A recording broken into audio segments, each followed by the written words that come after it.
사람이 다른 여타의 생물들과 구분되는 특징 중에 하나가 지능이라는 거예요. 다른 몇몇 동물들에게도 지능이라는 것은 있습니다만은 과거의 경험을 바탕으로 새로운 창조적 사고를 하는 것은 인간밖에 없어요. 이 창조적 사고는 매우 귀한 것입니다. 왜냐하면 이것 때문에 인간에게 미래라고 하는 놀라운 개념이 존재하기 때문에 그런 거예요. 다른 동물들을 보시죠. 이처럼 시간을 과거와 현재와 미래로 나눈다고 할 때 동물들도 과거와 현재는 가지고 있습니다. 현재 지금 그들이 살고 있으니까 있는 것이고 과거는 본능 속에 반영되어 있습니다. 과거에 경험했던 생존을 위한 사건들 속에서 얻어진 것들이 본능으로 나타나고 있다 하는 그런 이야기. 그러나 인간은 어떻지요? 과거와 현재를 바탕으로 미래를 생각할 줄 알고 미래를 위한 계획을 세울 줄 아는 능력이 사람들에게만 있는 거예요. 그래서 꿈과 소망을 갖고 앞날을 위해서 무엇을 할 것인가 계획하고 실천하면서 인생의 성공과 행복을 추구하며 살아가는 것이 바로 인간이다. 그런 이야기란 말이에요. 사랑하는 성도 여러분, 사람이 자기의 앞날의 꿈을 가지고 계획을 세워서 목표를 달성하기 위한 노력하는 것은 대단히 바람직한 것이고 위대한 것입니다. 그러나 단순히 꿈을 갖고 계획하고 노력하는 것만으로 만족할 수는 없습니다. 반드시 실현시켜서 그 꿈과 계획과 노력의 결과 열매를 얻어야 만족할 수 있는 것 아니겠습니까? 그래서 여러분, 우리 학생들 피곤하지만 오늘 밤 또 졸다가 듣든지 깜짝 놀라 듣든지 여러분 미래에 대한 꿈, 계획을 얻게 되어지고 더 이 시간 더 노력하고 더 분발해서 정말 이 다음 아름답고 풍성한 열매 만족할 수 있는 성공 인생, 승리 인생 되어지길 바라고, 여전히 학생들뿐만 아니라 우리 이 시간 참석하는 우리 모든 여러분, 정말 미래에 대한 꿈, 비전을 위해서 더 노력해서 영육간에 풍성한 열매가 맺혀짐으로 하나님께 영광이 되어지고 우리도 한 번밖에 없고 두 번이 없고 연습이 없는 인생, 행복하고 승리하는 풍성한 삶이 되어지기를 주님의 이름으로 축원합니다. 자, 그런데 이 열매와 좋은 성과를 얻기 위해서는 우리가 싸워야 될 세 가지가 꼭 있는데, 이 싸움에 승리를 해야만 열매를 거둘 수가 있고 아름다운 승리의 삶을 살아갈 수가 있고 행복한 삶을 살아갈 수가 있고 꿈을 이룰 수 있음을 기억하셔야만 되는 거예요. 첫째, 그것이 무엇입니까? 환난이라는 겁니다. 원치 않아요. 이 땅에 그 누구도 환난과 시험, 고통을 원하는 사람 한 사람도 없지만, 그러나 원치 않는데 뜻하지 않은 재앙을 만날 때도 있고 고난과 고통, 아픔을 만날 때가 있다는 거예요. 예기치 못한 사고를 만날 때도 있고 어떤 사건에 휘말릴 때도 있고, 또한 나는 원치 않지만 실패를 가져올 수도 있겠고 마음을 도려는 슬픔에 처할 때도 있겠고, 때는 국가적으로 전 국민이 함께 당하는 큰 환난도 있는가 하면 가정적으로 당하기도 하고 어쩌면 개인적으로 당하기도 하고 영적으로도 환난이 오고 육적으로도 환난이 오는 이와 같은 큰 환난은 다 있다, 그런 이야기란 말이죠. 그런데 원치 않고 또한 나는 좋아하지 않는데 뜻하지 않게 다가오는 재앙을 이겨야 된다는 거예요. 이 재앙, 이 환난, 이 시험, 이 고난, 이 사건에 여러분 패배하면 결코 귀한 열매를 맺을 수가 없어요. 그런데 그 놀라운 하나님께 이길 수 있는 방법을 로마서 5장 3절 하반절과 4절에 말씀하실 환난은 인내를, 인내는 연단을, 연단은 소망을 이룬 줄 알미로다라고 하며 참고 견디는 것 외에는 결코 이길 수가 없다. 여러분 환난 당하시나요? 참으십시오. 고통 속에 있나요? 조금 더 견디십시오. 그래서 반드시 견디고 인내함으로 여러분 아름다운 열매를 맺고 한 번밖에 없는 신앙과 한 번밖에 없는 인생의 삶에 반드시 승리하는 삶이 되어지기를 주님의 이름으로 축원합니다. 아멘. 옛말에 반근 착절이란 말이 있어요. 이것은 삐뚤어져서 꾸불꾸불한 뿌리와 엉클어진 마디라는 그런 뜻인데, 삐뚤어져서 꾸불꾸불한 그 뿌리와 엉클어진 그 마디, 이것을 부딪혀 보지 않고는 날카로운 칼도 그 진가를 알 수가 없다 하는 그런 뜻이에요. 다시 이해가 되는 말이에요? 뭐 꾸불꾸불하고 막 엉클하고 저기 한데 이걸 풀 길이 없어. 근데 날카로운 칼이 있으면 야, 이 칼이 참 좋다, 잘 든다, 쉽다 할 수 있다는 말이에요. 이해가 되시죠? 아멘. 이것은 무슨 말인고 하면 사람도 마찬가지라는 거예요. 보기에는 어떠하든지 반근 착절 같은 큰 환난과 곤란을 겪어 보아야 그 사람의 진면목을 알 수 있다, 그런 뜻이란 말이에요. 이해가 되시죠? 아멘. 진실한 믿음과 사람 됨됨이는 모두 고난을 당해 보아야 그 사람이 참 진실한 사람인지, 참 믿음이 좋은 것인지 큰 고난을 겪어보고 환난을 통과해 보면 안다는 거예요. 우리 주님도 집이나 나무로 만들고 지은 집들은 마지막 날에 환난의 바람이 확 불어올 텐데 불같은 환란은 다 불타 없어지지만, 금이나 은 같은 보석으로 지어진 집은 오히려 불을 지나가면, 불같은 환난과 시험이 지나가면 더 반짝반짝 빛나고 가치가 있다, 그런 이야기. 우리가 잘 아는 그대로 욥이라는 사람이 왜 신앙의 챔피언이 되고 우리 아름다운 모델이 될까요? 그가 남이 감당치 못한 큰 환난을 그는 마침내 이겼기 때문에, 그래서 신앙의 챔피언이다 이야기하고 야고보 사도는 욥의 인내를 배워라 라고 우리에게 권면해 주고 있잖아요. 요셉이 애굽의 총리가 된 그 단순한 그것만 가지고 위대한 사람이라고 말할까요? 아니잖아요. 형들에게 팔려 애굽의 종살이로, 종살에서 억울하게 또 감옥살이로 숱한 환난과 시련과 역경을 통과한 다음에 그 애굽에서 총리가 되어지니까 그를 위대한 사람이라, 축복의 사람이라 이렇게 이야기하는 것이고, 다윗도 여전히 마찬가지예요. 그냥 왕관을 썼기 때문에 위대한 왕이라 하는 것이 아니고, 어렸을 때부터 큰 환난과 시련과 역경을 수없이 겪었지만 다 인내함으로, 견딤으로, 참음으로 드디어 임금이 되어지고, 임금이 된 다음에도 여전히 숱한 어려움이 있었지만 다 극복했기 때문에 위대한 성군이라는 이름을 갖는 것 아닐까요? 여러분, 세상에 만약에 고통이 없다고 한번 생각해 보시죠. 예를 들어 아픈 자리에 고통이 없다면 어떻게 되겠어요? 사람은 어디가 어떻게 아픈지도 모를 것이고, 설사 안다고 해도 고통이 없으니까 애쓰지도 않고 고치도 않을 거예요. 고통이 없으니까. 그럼 어떻게 해서요? 쉽게 죽겠지, 병이 들었으니까.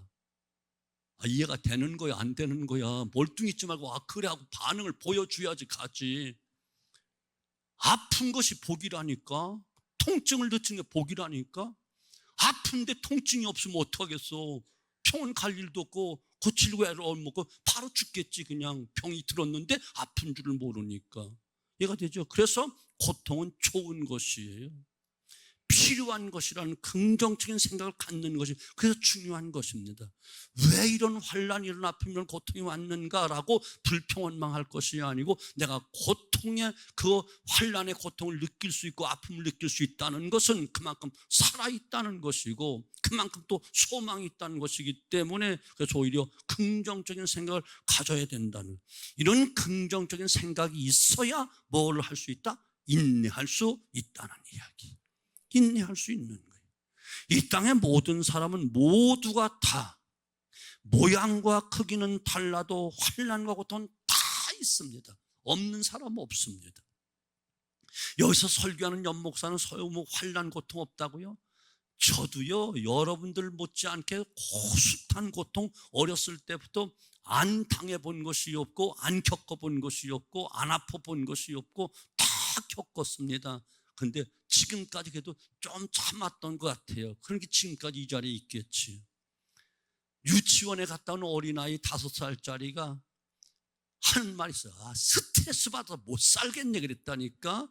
겨우 5살밖에 안 살았지만 스트레스 받아서 못 살겠다는 그 나름대로 고통이 있다, 그런 이야기라는 말이죠. 여기에 얼굴 이쁘게 화장하고 나오고 예쁜 옷 입고 와서 앉아서 다 저분은 참 평안한가 보다, 행복한가 보다, 환난이 없고 고통이 없는가. 속뚜껑 열어봐. 다 죽을 맛으로 살아가고 있는데 견디는 거야. 지금 똑같은 더위 느끼지만 견디는 것이고, 똑같은 어려움 겪지만 견디고 참고 개기는 거야, 속된 말로. 그러니까 지금 이 자리에 나와 있는 것이라니까. 졸리지 않은 삶이 어디 있겠고, 피곤치 않은 삶이 어디 있겠고, 덥지 않은 삶이 어디 있을까만은 그래도 여러분 참고 왔잖아요. 견디고 왔잖아요. 이기고 왔잖아요. 이것이 바로 이겨야만 열매를 거둘 수가 있고 복을 받을 수 있다는 이야기. 두 번째, 유혹과 싸워서 이겨야 돼요.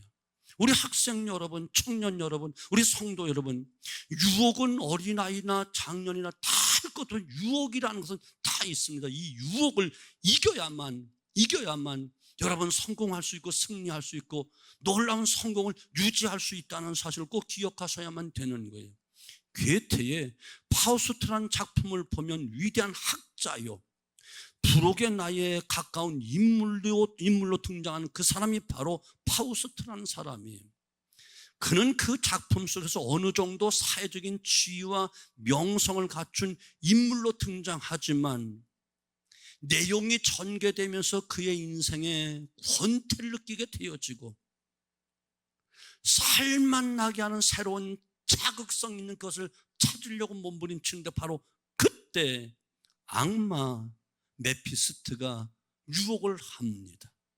그만 쾌락을 위하여 자기의 영혼을 팔아 넘기게 되는 빅을 맞는 것으로 그 작품이 끝이 나는 거예요. 그만큼 명성도 얻고 부도 있고 지위도 갖고 사회적인 저명인사가 되었지만 유혹에 넘어지고 나니까 그 인생이 그냥 썩어진 인생이 돼버릴 수밖에 없다는 그런 줄거리란 말이지. 여러분이 파우스트와 같이 아무리 위대하고 능력 있고 유능한 사람이라 할지라도 눈앞에 쾌락에 유혹된다면 파멸의 길로 빠지기는 하루아침에 빠지는 거예요.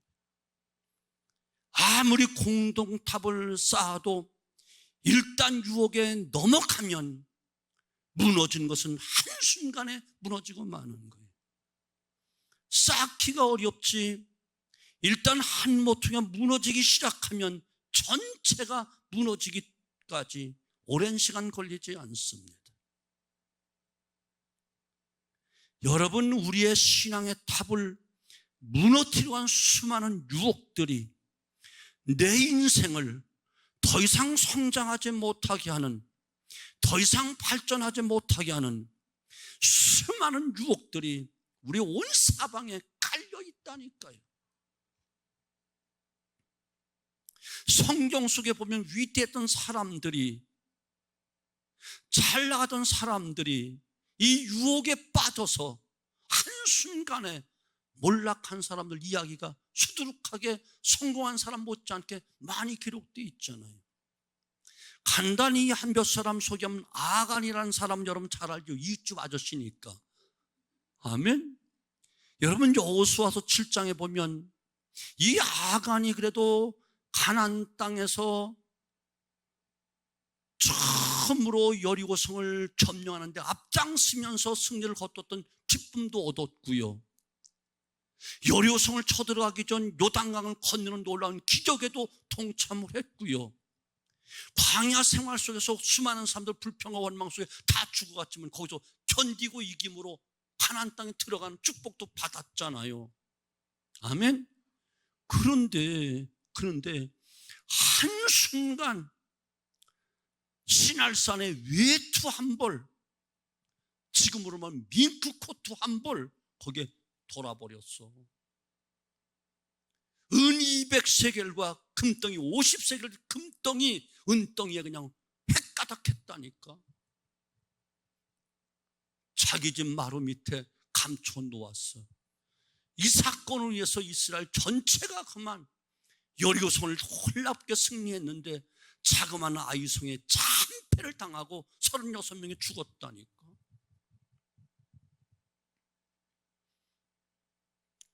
여호수아가 통곡하며 하나님께 부르짖을 때 너희 속에 범죄한 자가 있다 해가지고 그 민족에 큰 아픔을 주었지요. 드디어 제비를 뽑고 뽑아 아간이 잡혔고, 드디어 아간과 그 가족 전체가 다 돌무기 속에 하루아침에 다 몰살당하고 말았다니까요. 이해가 되시죠? 얼마나 아쉬워.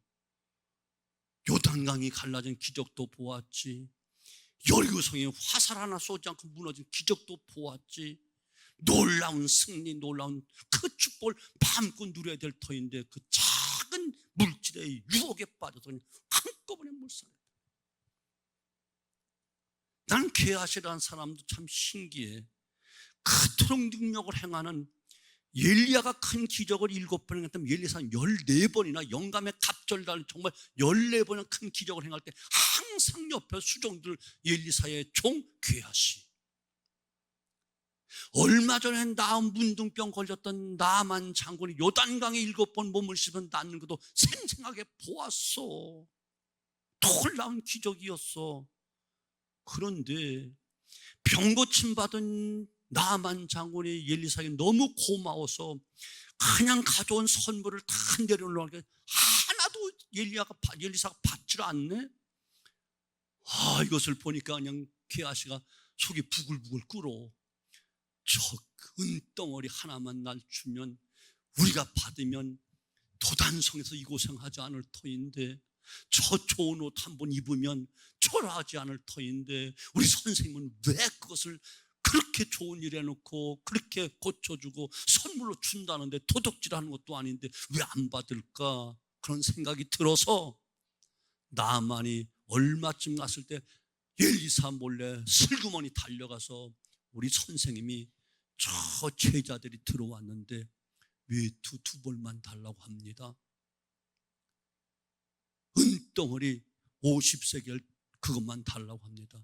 아니 50이 더 가져가, 두 덩어리를 집어주면서 가져가는 게 몰래 갖다가 자기 뒷방에다 감춰놨다니까. 그것 때문에 그토록 엘리사의 사랑받고 몸종으로 가는 곳마다 대접받고 기적을 보았던 그가 나만이 낳았던 문둥병에 걸려서 자식 때까지 문둥병자가 되었다 성경은 기록하고 있다니까. 얼마나 불행한 거예요. 이런 이야기는 수없이 많아. 삼손, 나면서부터 나실린 되어서 누구도 감당치 못한 큰 힘을 발휘했던 이 삼손. 그런데 딥나의 드릴라라고 하는 그 여인의 미혹에 넘어가서 나실이 갖춰야 될 그 하나님께 바쳐진 그 나실인의 그 서원을 다 깨트려버리고 머리를 잘라버리는 그 고통, 머리를 잘라버리는 힘은 다 사라지고 마침내 블레셋 군대에 잡혀가서 두 눈 뽑혀서 죽을 때까지 큰 짐승이나 도는 연자맷돌 그 돌면서 피는 물을 흘리다가 마지막에 그들이 섬기는 신전에서 하나님께 마지막 기도하면서 요번만 한 번만 더 힘 주세요 해가지고 함께 몰살해 주고 말잖아요. 아멘. 이것은 드디어 삼손과 아니면 괴하신 아간에게만 있는 것이 아니고 오늘 우리에게도 모양은 다르고 사건은 달라도 다 이런 유혹이 있다니까. 아멘. 우리 청년 학생 여러분 정말 크고 위대한 사람 되려고 하는데 오늘의 유혹을 이기지 못하면 절대로 안 돼. 절대로 안 돼. 너희들은 지금 돈 벌 때가 아니야. 돈에 미혹받지 말고 공부할 때 공부해. 이성의 눈 일찍 뜨지 말고 지금 할 수 있는 거 그거 해. 그거 한 다음에 이 다음에 얼마든지 그 녀석 만날 수 있고 그게 집에 만날 수 있어. 공부도 때가 있는 거야. 난 지금 공부하라고 사정해도 못해. 눈이 어두워서 이게 안 돌아가.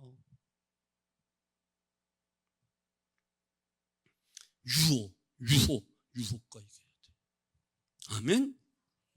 이거 못 이기면 성공 못해. 성공한 것도 한순간 무너지는 거야. 무너진 건 하루아침이야. 쌓는 건 30년, 50년, 100년 갈 수 있어도 한순간에 무너지는 거야. 누구도 다 마찬가지야. 이해가 되시죠? 세 번째, 우리가 싸워 이겨야 될 대상은 바로 내 자아와 싸워 이겨야 돼. 자기 자신이 곧 가장 큰 적이에요. 가장 무서운 적이에요. 우리는 흔히 내가라는 말을 자주 사용합니다. 내 자신이 어떤 사건의 주체요, 핵심이라는 것이지요. 내 힘으로 이런 결과는 생겨난 것이라고 자랑하고 싶어서 내가 아니면 안 된다 이런 생각을 가지고 떠벌리고 자랑하고 있지요. 그러나 이것이 얼마나 잘못된 생각인가를 여러분 깨우쳐 알아야 돼요.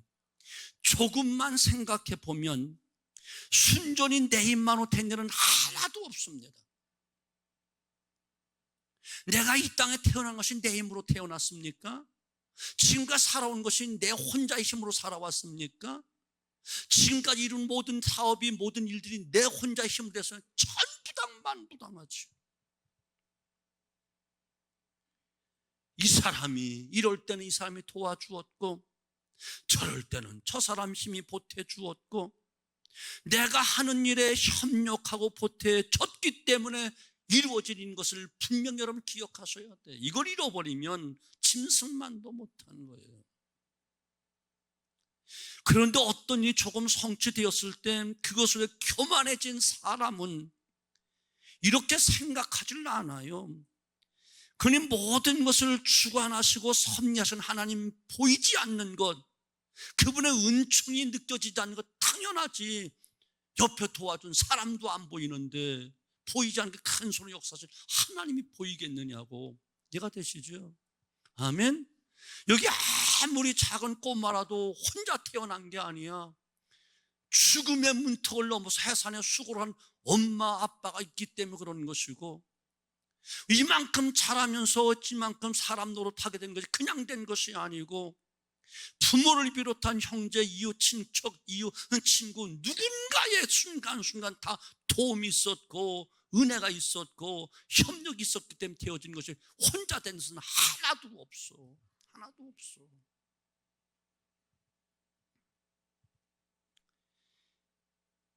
모든 일을 주관하시고 우리 가는 길을 다 계획하고 섭리하신 하나님이 보이지 않는데,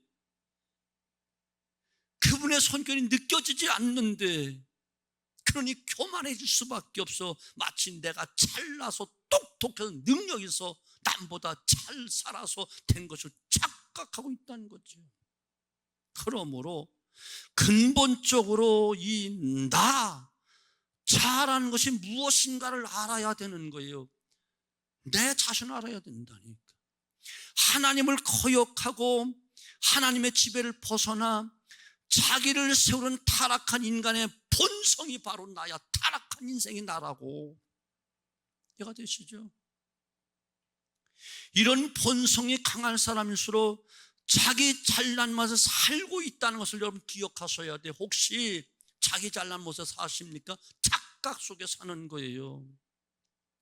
자기 중심으로만 생각하고 매사를 자기가 다 처리하고 자기가 아니면 안 된다고 떠벌리는 사람, 여러분, 하나님은 분명히 말씀하시기를 사람의 경영은, 마음의 경영은 사람에게 있어도 말의 응답은 여호와께서 나누니라. 오늘 본문은 이야기하는 거예요.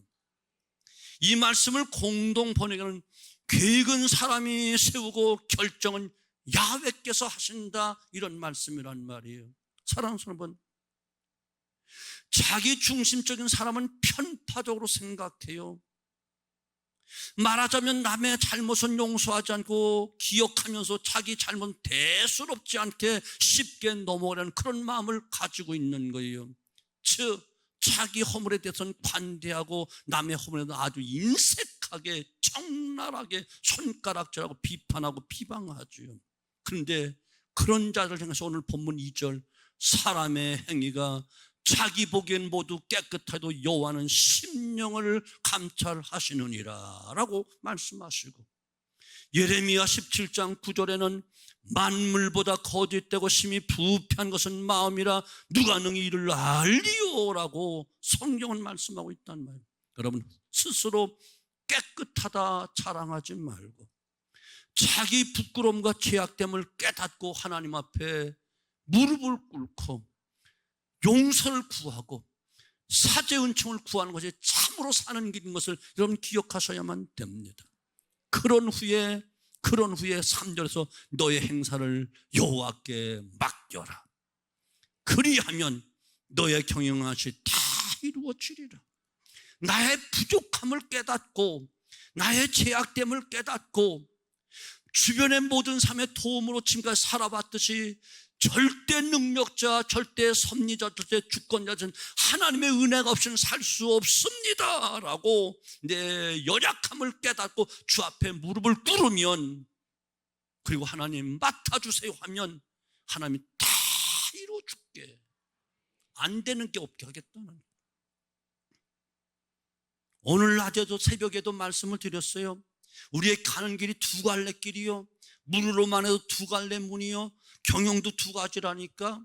하나님 없이 자기 마음대로 가는 길과 하나님과 함께 가는 길이 있고, 하나님과 함께하는 경영이 있고 혼자 하는 경영이 있다, 이렇게 말씀을 드렸어요. 또 설교하면 새벽기도 안 나온 사람과 나온 사람 똑같잖아. 그래서 안 할 거야. 하면 또 시간 많이 가니까. 여기에서 우리가 분명히 꼭 할 일이 드러나잖아요. 계획하고 실행하는 것과 최선을 다하는 것까지는 좋지만 집착해서는 안 된다. 최선을 다해놓고 결과는 하나님께 맡겨두고 마음 편하게 갖는 것이 참된 믿음이다. 하나님이 허락하신 우리의 일 한계는 바로 거기까지요. 그 이상의 마음 쓰고 애쓴다 하더라도 결과가 편하지 아니한다는 사실을 깨닫고 결과는 하나님이 결정하신다는 사실을 여러분 믿으셔야 된다니까. 이해가 되시죠? 그래서 아무리 계획을 세우고 아무리 연구하고 노력해도 그 계획을 인도하신 분은 하나님이시고 성취되는 것도 하나님이신 것을 꼭 기억하셔야 되는 거예요. 아멘. 그런데 문제는 사실 이 믿음 갖기가 쉽지 않더라고요. 쉽지 않다고요. 하나님께 전적으로 맡기고 하나님이 알아서 해 주시겠지 하고 믿어버리고 싶지만, 이런 마음을 알기나 하듯이 기가 막히게 방해하는 것들이 보인다니까요. 보이게 한다니까요. 무엇이지요? 세상에서 나보다 악한 자들이 더 잘 되는 것이 보여. 믿지 않는 사람이 더 특세하는 것이 보여. 이때 우리의 믿음이 흔들리는 거예요. 정말로 하나님 모든 것을 결정하신다면 도대체 악인들은 저렇게 잘 되는 것이 웬일인가? 믿지 않는 저들은 성공하는데 웬일인가? 도대체 나는 하나님을 향해서 기도도 했고 헌금도 드렸고 시키는 대로 나름대로 하려고 몸부림쳤는데 왜 나는 이렇게 되었는가 하면서 믿음이 흔들리기 시작한다. 하나님은 죄를 용납하시는 분이 아니시라고 분명히 말씀하셨는데, 내가 볼 때 악인들이 더 형통하고 더 잘되고 더 부유하고 잘되는 것을 볼 때 하나님이 계시지 않은 것 아닌가? 이런 의심이 들어온단 말이지.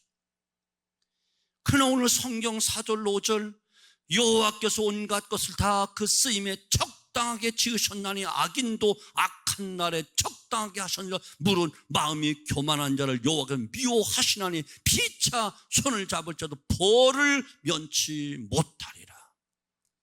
무르익는 그때 왕창하고 하나님의 진노가 떨어진다.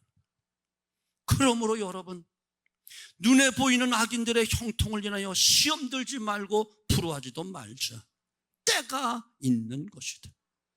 긍정적으로 만사를 보고 모든 것을 하나님께 맡기십시오.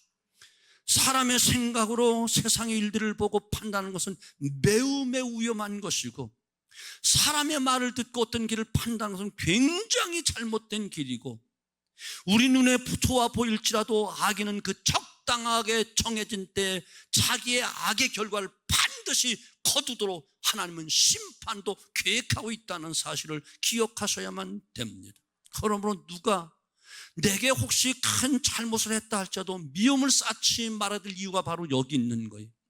누군가가 내게 잘못을 범했다면 그것은 나와 그 사람의 문제 이전에 하나님과 그 사람의 문제라는 사실을 아시고 하나님께 맡겨드리는 거예요.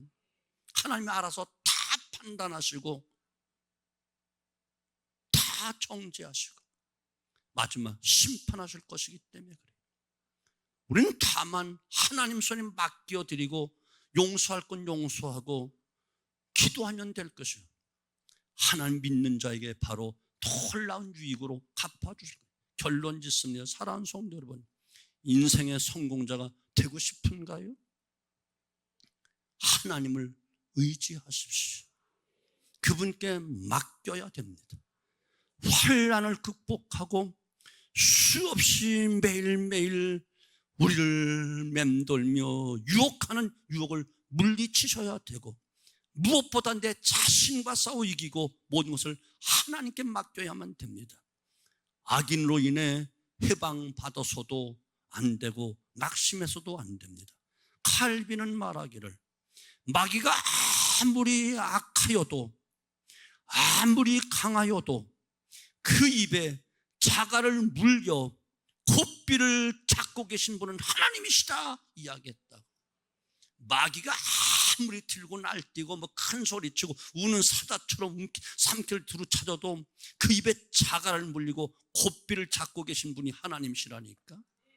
언젠가 저 무적행 속에 던져놓을 때 함께 더 던져가는, 악인이 흥황할지라도 시험 들기보다는 오히려 불쌍한 마음 가져야 되고, 환난과 유혹을 물리치고 자기를 날마다 사도 바울처럼 나는 죽노라라고 자기를 죽일 줄 아는 믿음으로 이 세상을 살아간다면 반드시 하나님은 이 세상에서도 들어서시고 아름다운 저쪽에서 천국의 가장 유명한 사람들로 영광의 아름다운 그날을 상속해 주실 줄로 믿습니다.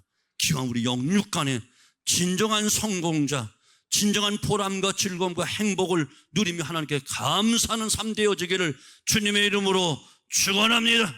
축원합니다.